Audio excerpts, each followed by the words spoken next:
প্রিয় দর্শক, প্রেক্ষাপট অনুষ্ঠানে সকলকে স্বাগতম। আশা করছি সকলে ভালো আছেন, নিরাপদে আছেন। শীত এলেই হরেক রকম সবজিতে ভরে যায় আমাদের দেশের সবজি বাজার। ফুলকপি, বাঁধাকপি, টমেটো, ব্রোকলি, শিম এ ধরনের নানা রকম সবজি ভোজন বিলাসীদের জন্য বাড়তি আনন্দ এনে দেয়। কিন্তু আমরা যে সবজিগুলো খাচ্ছি তা আসলে কতটুকু নিরাপদ? শাকসবজিটা হচ্ছে জনসাধারণ সর্বসাকুল্যে সবারই হাতের মধ্যে থাকে, এটা কেনা যায় সম্ভব। বাট একটা জিনিস দেখবেন যে আজকাল ব্যবসায়ীরা এতই ভালো যে আল্লাহ ওদেরকে হেদায়েত দেখ, ফেরাউনের মতো যেন ভালো হয়ে যায়।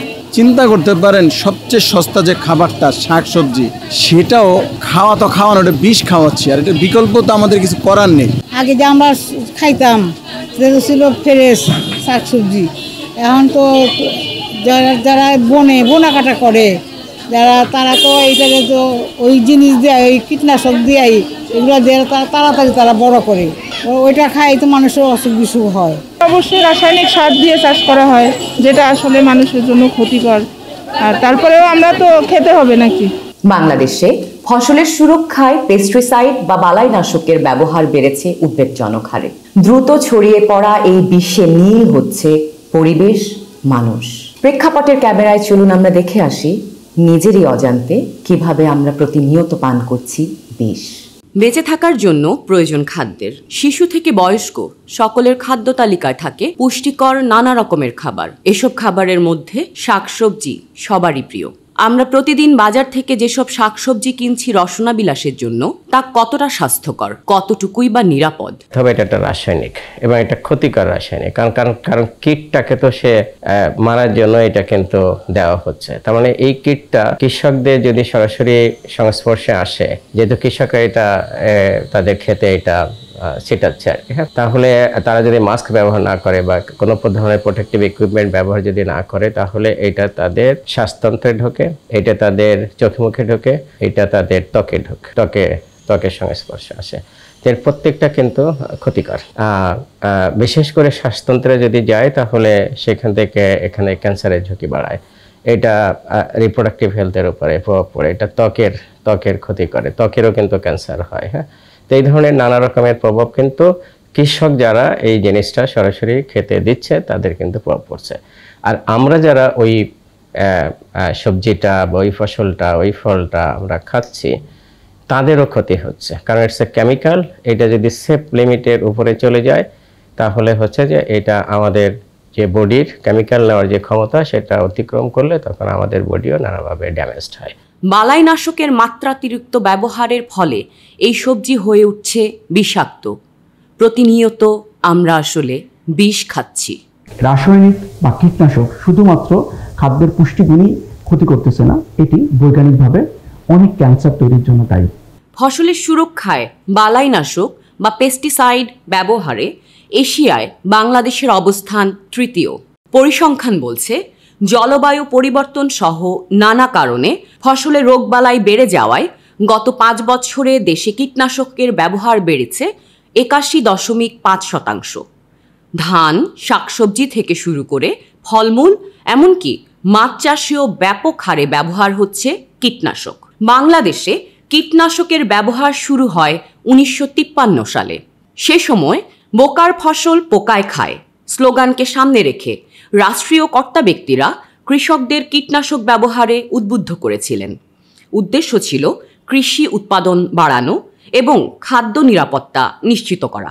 প্রথম দিকে সীমিত আকারে কীটনাশক ব্যবহার করা হলেও ধীরে ধীরে তা ব্যাপক আকার ধারণ করে। আসলে বাংলাদেশের যে আবহাওয়াগত কারণে আমাদের ফসল ফলানোর সময় প্রচুর পরিমাণে কীটপতঙ্গ এবং রোগবালাইয়ের সম্মুখীন হয়।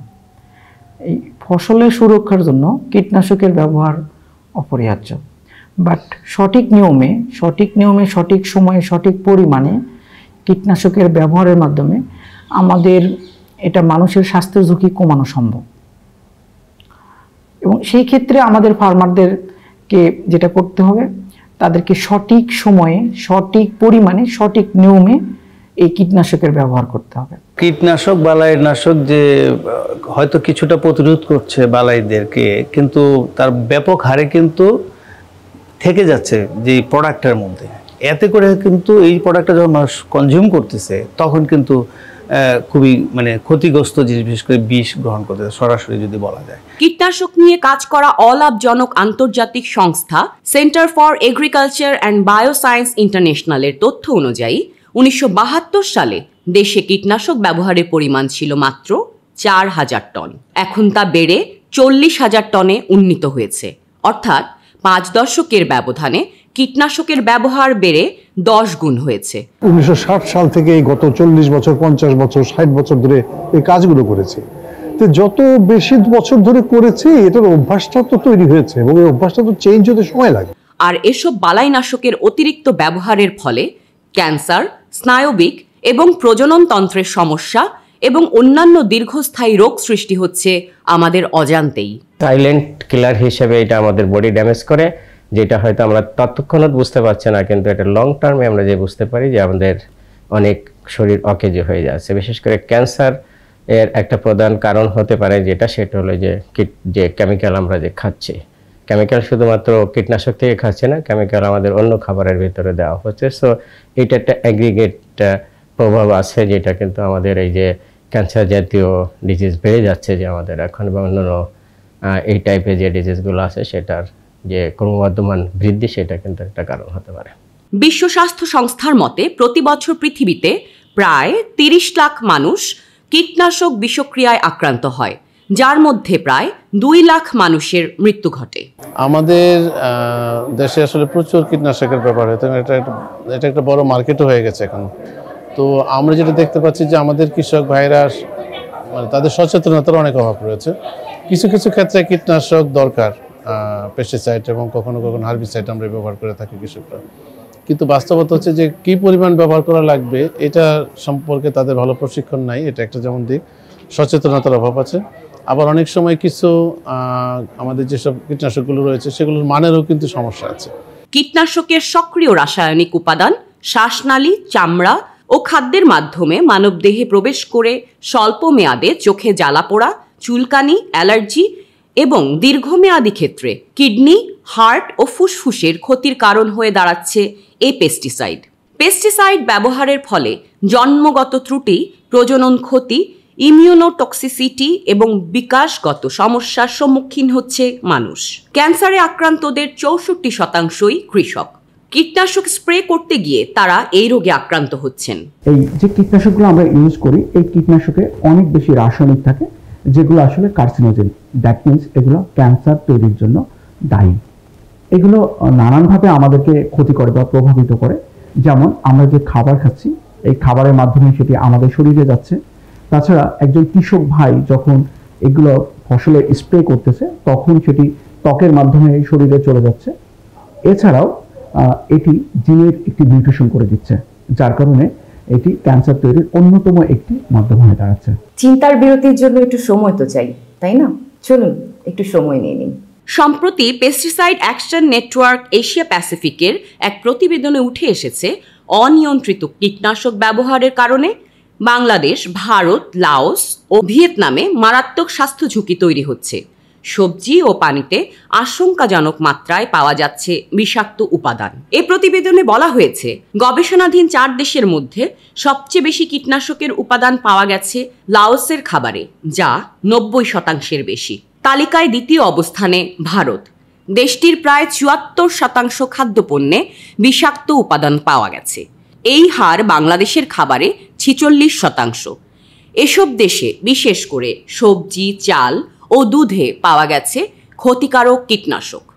আমাদের যে কৃষকরা যারা আছে তারা কিন্তু তার ফসলটাকে রক্ষা করার জন্য হেন কোনো জিনিস নাই তারা কিন্তু প্রয়োগ করে না, এবং সেখানে কিন্তু মূল যে দায়িত্বটা পালন করে স্থানীয় যে ডিলার আছেন, তারা বলে যে নানান ধরনের ওষুধ আছে সেগুলোকে তাদেরকে বিক্রি করার জন্য প্রভোগ করে, এবং কৃষক সেগুলো মাঠ পর্যায়ে দিচ্ছে। আমরা আগে দেখেছি যে হয়তো সপ্তাহে কখনো 15 দিনে একবার পেস্টিসাইড হতো, এখন সপ্তাহে 3 থেকে 4 বার পেস্টিসাইড কৃষকরা।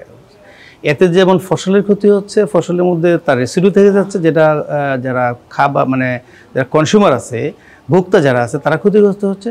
অন্যদিকে কৃষক নিজেও কিন্তু ক্ষতিগ্রস্ত হচ্ছে, কারণ হলো এই যে সে এক্সপোজ হচ্ছে বিষের প্রতি, সেখানে কিন্তু সে কোনো ধরনের প্রোটেকশন সে নেয় না। আমরা এমন কৃষকও দেখেছি স্থায়ী কিছু রোগ হয়ে গেছে তার, সে সারাক্ষণ হেঁচকি উঠে, এমন বমি করে, মাথা ঘুরে, কিন্তু সেগুলো সে লজ্জায় আর কারোর কাছে বলে না যে এটা এই পেস্টিসাইডের জন্য হয়েছে। আপনারা জানেন যে ইতিমধ্যেই একটা গবেষণায় দেখা গেছে বাংলাদেশের যে ক্যান্সার রোগী আছে তার 33% হলো কৃষক। এইটা মূলত এই যে পেস্টিসাইড, যে বিশেষ করে বালাইনাশক কিংবা বিষাক্ত বালাইনাশক, সিনথেটিক বালাইনাশক, এগুলো মিসহ্যান্ডেলিংয়ের জন্য হয়েছে। পানাপের গবেষণা অনুযায়ী কৃষক, নারী ও শিশুরা যারা এসব বিষাক্ত উপাদানের সংস্পর্শে আসছে তাদের মারাত্মক স্বাস্থ্য ঝুঁকি তৈরি হচ্ছে।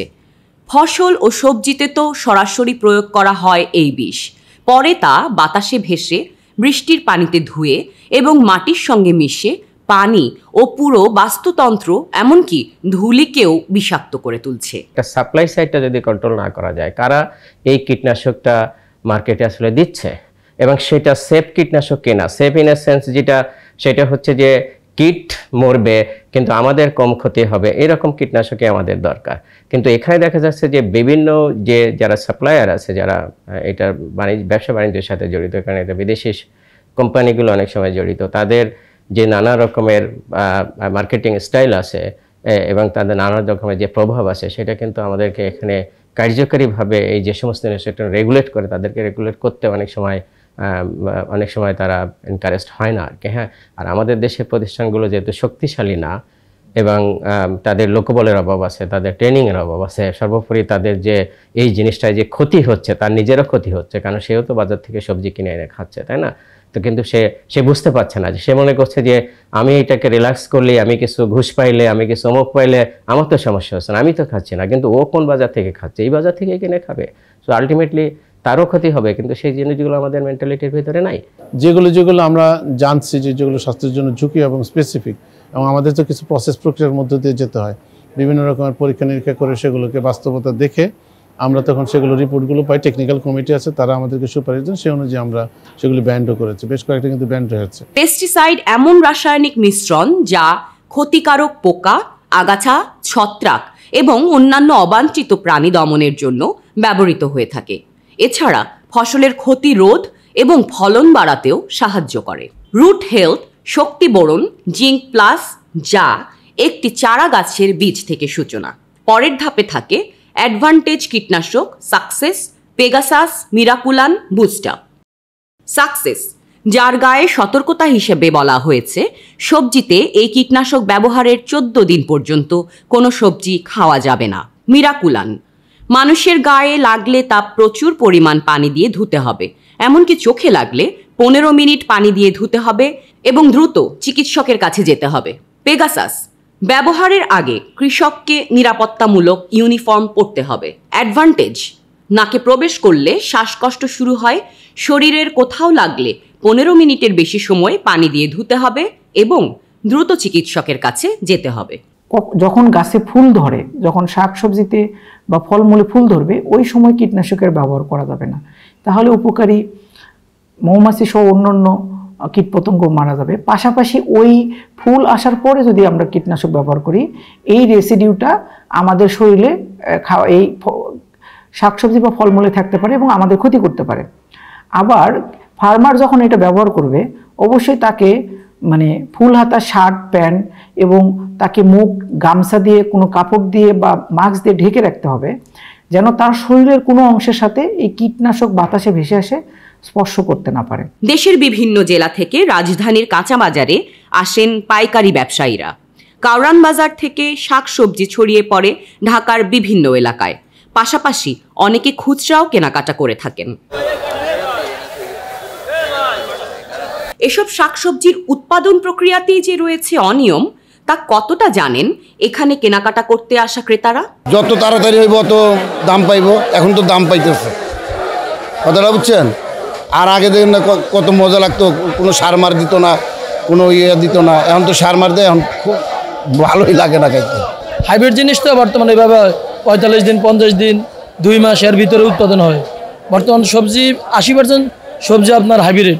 রাজধানীর অভিজাত এলাকা গুলশানের এই কাঁচা বাজারে দোকানদার সাজিয়ে রেখেছেন বিভিন্ন শাকসবজি। বেগুন, পেঁপে, ফুলকপি, টমেটো থেকে শুরু করে মৌসুমী সবজির বাইরেও রয়েছে অন্যান্য সবজি। এমনকি শীত না আসতেই 12 মাসে মূলা শাক এর মধ্যেই বিক্রি করছেন বিক্রেতারা। এখান থেকে নিয়মিত কেনাকাটা করতে আসা ক্রেতারা এসব সবজি সম্পর্কে কতটা জানেন? তারা কি জানেন কিভাবে এসব শাকসবজি কৃষক ফলাচ্ছেন? কেমিক্যাল ভাই, যেটা জানি ফরমালিন মালে, এইগুলো তো আর ফরমালিন দেয় না, কি দেয় জানি না।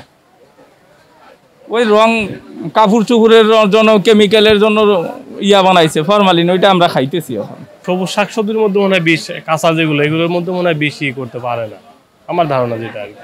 না, আমার এই সম্বন্ধে কোনো ধারণা নাই। আমরা এখান থেকে এসে শাকসবজি কিনি এবং নিয়ে যাই। রাসায়নিক জিনিস থাকে, এগুলো তো আমরা বুঝি না। মানে তরকারি দেখা যায় নিয়ে রাখলে একটু পরে পচে যায়, নষ্ট হয়ে যায়। ভালো জিনিস তো আর পচে না, সহজে নষ্ট হয় না। সব কিছুর ভিতরে বিষ। এখন আমাদের বিষ শুদ্ধই খাইতে হইব, আর আমরা এই বিষ খেয়েই চলে যাবো, কিছু করার নাই তো। বাজারের বিক্রেতারাই বা কতটা জানেন যে এসব শাকসবজি কতটা স্বাস্থ্যকর? আমরা আনি আর বিক্রি করি, ওটা তো আমাদের জানা নেই। না, ওটা আমাদের জানা নেই। আমরা কোনো এটা জানি না। সবজিতে পরে এগুলো কিছু দেয় না, কারণ এগুলো তো ডেইলি আনি, ডেইলি বেশি। রাজধানীর একটি স্কুলের সামনে অভিভাবক মায়েরা বসে আছেন। তাদের ছোট শিশুর পুষ্টিগুণ নিয়ে তারা কি ভাবছেন? কৃষকরা যে সারটা ইউজ করে সেটাতে বিষ থাকে, সেটা তো আমরা জানি যে এইগুলি ব্যবহার করা হয় ফলন ভালোর জন্য, এগুলি অনেক সময় বিষাক্ত থাকে, সেটা খেলেও অনেক সময় আমাদের শরীরের জন্য ক্ষতি হতে পারে। শুধু অভিভাবকরাই না, একজন কৃষক কিভাবে ফসল ফলায় তা নিয়েও কথা হয় এসব শিক্ষার্থীদের সাথে। চাষ করা হয় যে কৃষকরা খেটে খেটে করে, মানে 3 মিনিট পরিশ্রম করে করে।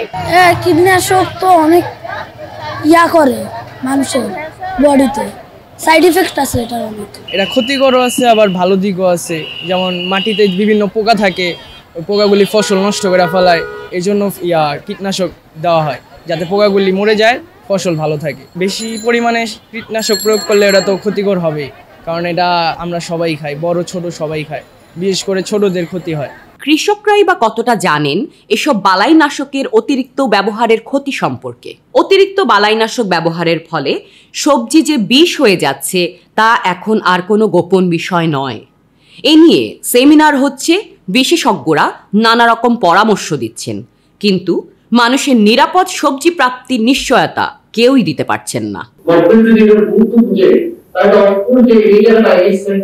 আমরা সবাই বলছি, প্রতিনিয়ত আমরা এই আলোচনা করে হচ্ছে আমাদের একটা ভালো খাবার দরকার, আমার সুস্থ থাকতে হবে। তো সেই জায়গায় সেই বিকল্প চিন্তা করে আমরা তখনই চিন্তা করবো যখন এর গুরুত্ব বুঝবো। এইটা দেখেন একটা আমরা এই আমরা আমাদের কোনো রাসায়নিক সার দেওয়া হয়, এই আমরা আর এই একটা পেয়েছে, এটা কিন্তু আমাদের নিজের এই গাছগুলো কিন্তু রাসায়নিক সার দেওয়া হয়। আমাদের রাসায়নিক সার দেওয়া কিন্তু বেশি করা যায়, লাভবান বেশি করা যায়। বাংলাদেশের কৃষি এবং কৃষক এবং সাধারণ মানুষকে বাঁচাতে হলে যে কৃষি উৎপাদন হচ্ছে এই গুণে গুণগত মান রক্ষার জন্য অর্গানিক সারের সাবসিডি দেওয়া, জমি বিশেষ করে আমরা জোর দাবি করছি এটাকে বাড়ানো। চিন্তার বিরামের জন্য আরেকটুখানি বিরতি নিচ্ছি। কৃষক এবং কৃষি গবেষকদের উৎকণ্ঠার কারণ খুঁজতে চায় প্রেক্ষাপট। শহর ছেড়ে প্রেক্ষাপট গ্রামের কৃষকদের কাছে। খুলনার দক্ষিণ অঞ্চলের একটি শশা ক্ষেত এটি। পুরো ফসলি জমি জুড়ে শশা গাছ, পাশেই পালং শাকের ক্ষেত। ফসলের পাশেই ছড়িয়ে ছিটিয়ে রাখা হয়েছে এসব কীটনাশক, যেসব কীটনাশক উন্মুক্তভাবে রাখার কোনো নিয়ম নেই। অথচ এই ফসলি জমির কৃষক কীটনাশক ওষুধ ব্যবহার করে তা রেখেছেন পশু পাখি ও মানুষের জন্য উন্মুক্ত। এগুলো দেশে শাক মানে লাগানোর পরে পোকায় ধরে, বিভিন্ন রোগে ধরে। রোগ যাতে রোগ প্রতিরোধ যদি যেন হয়, তাড়াতাড়ি বাড়ে, ফল বেশি হয়, এই জন্য দেওয়া হয়। এটা ক্ষতিকর, এটা তো এটা ব্যবহার না করলে তো গাছগুলো বড় হবে না। সাকিবুল ইসলাম একজন কৃষক। যশোর ও খুলনা এলাকার স্থানীয় বাজারে শাকসবজি বিক্রি করেন তিনি। সকাল থেকে শুরু হয় তার অক্লান্ত পরিশ্রম। পড়ন্ত বিকালে গাছে পানি দিচ্ছেন তিনি। 2 বিঘা জমিতে লাউ, তরমুজ, টমেটো আর বেগুন চাষ করেন তিনি। পুকুরের পাড় ঘিরে এভাবে তরমুজ হয়েছে তার জমিতে। অন্য পাশে লাউ ফলনও প্রায় শেষের পথে। আসছে শীতকে সামনে রেখে টমেটো গাছও বপন করেছেন সাকিবুল। মানুষের ক্ষতি আছে যে কীটনাশক ব্যবহার করলে, যেটা মনে করেন যে বিভিন্ন ঘাস মারা, তারপরে পোকা মারা, ওইটা যদি ব্যবহার করা হয়, মানুষ খেয়ে ফেলে, তখন ওই মানুষের ক্ষতি হয়। এই এলাকার অন্যান্য জমিতেও অসংখ্য টমেটো ক্ষেত। পুকুরের পাড় ঘিরে এভাবেই সারিবদ্ধ করে চাষাবাদ হচ্ছে টমেটো। আর এসব কৃষি পণ্যেই ব্যবহৃত হয় বিষাক্ত কীটনাশক। খুলনার পথ ধরে প্রেক্ষাপট মোল্লারহাট উপজেলায়। মধুমতি অ্যাগ্রো অ্যান্ড নার্সারির অন্যতম কর্ণধার তিনি। এলাকার কৃষকদের জন্য জমির উৎপাদন বাড়ানো, ফসলের ভালো ফলনের জন্য কাজ করছেন দীর্ঘদিন। পাশাপাশি কৃষকদের কাছে বিক্রি করতে তার এই কীটনাশক দোকান। একজন কৃষানীকে তিনি বুঝিয়ে দিচ্ছেন কিভাবে কোন ফসলে কতটুকু ব্যবহার করতে হবে কীটনাশক।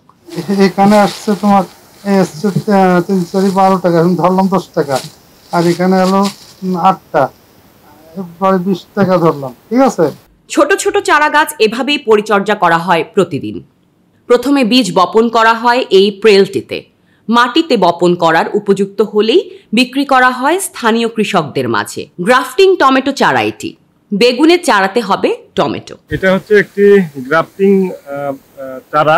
এটা গ্রাফটিং অর্থাৎ কলমের চারা। এটা বেগুন গাছে, তিত বেগুন গাছের সাথে কলম করা হয়েছে। এটা রুট স্টকটা হচ্ছে তিত বেগুন, আর এটা সায়ন অর্থাৎ মূল গাছটা হচ্ছে আপনার টমেটো গাছ। এই টমেটো গাছটা আমাদের এদিকে দেখা যায় কি উইল্ডিং এর জন্য ঢলে পড়া একটা রোগ আছে। এই ঢলে পড়া রোগের কারণে এটা মারা যায়। এই ঢলে পড়া রোগের থেকে যাতে মুক্তি পাওয়া যায় বা মারা যাতে না যায়, এই কারণে হচ্ছে এই যে বুনো বেগুনের সাথে এই গাছটার কলম করা। পাশেই গড়ে তুলেছেন একটি গ্রিন হাউস, যেখানে বিভিন্ন সবজি চারা বপন করে বিক্রি করা হয় স্থানীয় কৃষকদের মাঝে। এলাকার অসংখ্য কৃষক এই বীজ ও চারা নিয়ে লাভবান, এমনটাই বলে থাকেন অ্যাগ্রোর কর্ণধার। না, এটা ধরেন এখন বিভিন্ন কোম্পানি একটা ভ্যারাইটি করছে, যেরকম গাছটা দ্রুত বাড়বে, ফলটা দ্রুত বড় হবে, এগুলো কোম্পানি বাইর করছে। এখন কৃষকরা তো চায় যে আমার ফলটা ওইরকম হোক, একজনে নিচ্ছে, ওইটা একটু নিয়ে দেখবেন আমার ফলটা বাজারে আসছে, ভালো বড় হয়েছে, রকমের খুব দেখতে খুব সুন্দর, এখন আকর্ষণীয়। এইটা আর একজনের তো ওইটা করার জন্য আগ্রহ হয়ে যাচ্ছে, এইভাবে আগ্রহ বাড়তেছে। কিন্তু এইটা যদি জানি না কতখানি এর জন্য দেহে ক্ষতিকর, ওই সমস্ত ওটা তো একটা হরমোন জাতীয়, কত ক্ষতিকর কি ক্ষতি না, এটা যদি পরীক্ষা নিরীক্ষা করে দেখে যে এটা আসলে ক্ষতিকর, এটা সরকার বন্ধ করে দিতে পারে। বন্ধ করে দিলে এটা বাজারে আসবে না। এই জমিতে চাষাবাদ করা একজন কৃষক ফসলে কীটনাশক ব্যবহার করেও চিন্তিত। আসলে আমরা তো চাষিরা এত কিছু বুঝে উঠতে পারি না। আমরা তো মনে করেন যে যেটা তো ফলন দিবে আমরা তো সেটাই ব্যবহার করি, কারণ এরা তো এত কিছু জানেও না। চর আস্তাইল এলাকার বেগুন ক্ষেত। প্রাকৃতিক নিয়ম যতটা মানা যায় তার চেষ্টায় এই ফসলের কৃষকেরা, যাদের অক্লান্ত পরিশ্রমে এরই মধ্যে গাছে অধিক ফলনের সম্ভাবনা দেখছেন এই কৃষকরা। কিভাবে চাষাবাদ করেন তার বর্ণনা দেন কৃষক। কীটনাশক তো কম ব্যবহার করা হয়, আর পোকামাকড়ে ওই যে তীব্র আছে যে ফুটা, এটা কি বলে আমার তো স্মরণ নাই, আর এই যে পতাকা মতো যে একটা আছে হলুদ কাঠ, এতে পোকা চলে যায়। আটা মতো আছে, আটাই লেগে যায় ওই পোকা জন্য কীটনাশক কম ব্যবহার করা পড়ে।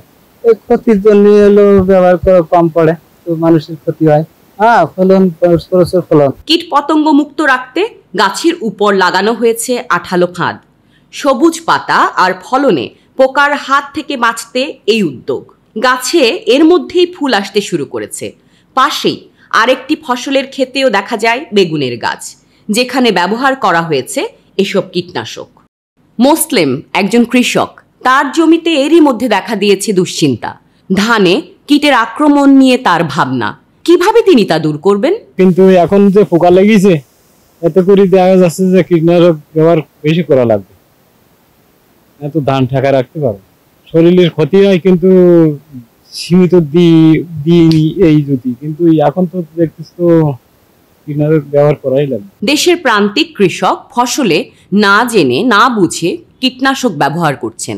বাস্তবতা হচ্ছে যে কৃষির যে কীটনাশকের ব্যবহারের যে সচেতনতা এবং কৃষকদের যে পরিমাণ তাদের কীটনাশক ব্যবহার করা উচিত ছিল, সেটা কিন্তু প্রপারলি হয় না। এটা একটা আমাদের জন্য একটা চ্যালেঞ্জ।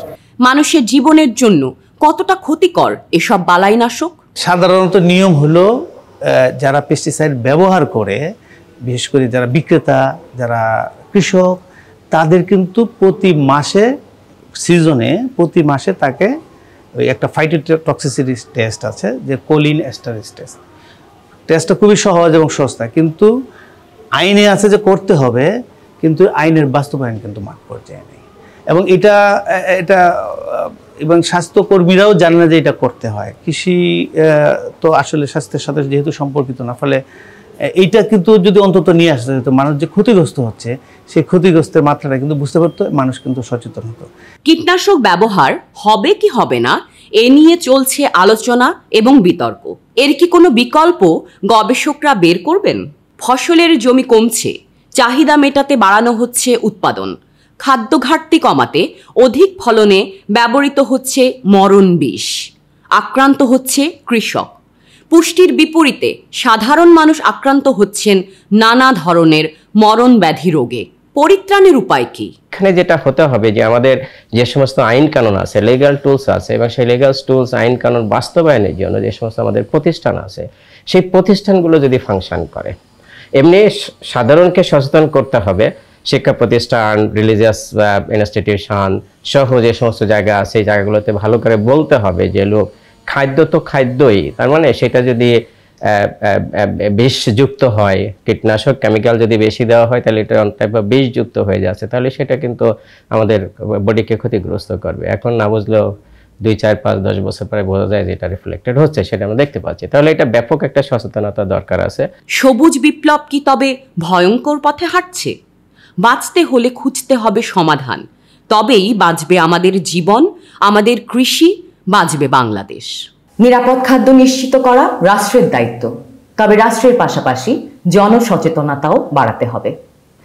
ফসলে পেস্টিসাইড ব্যবহার কমাতে হবে এবং সেই সাথে আমাদের নিজেদের সচেতন থাকতে হবে। সম্মিলিত উদ্যোগ যেমন পারে রাষ্ট্রের উন্নতি করতে, তেমনি সম্মিলিত উদ্যোগই পারে খাদ্যের নিরাপত্তা নিশ্চিত করতে। তো এ পর্যন্তই আজ। সকলে সুস্থ থাকুন, নিরাপদ থাকুন।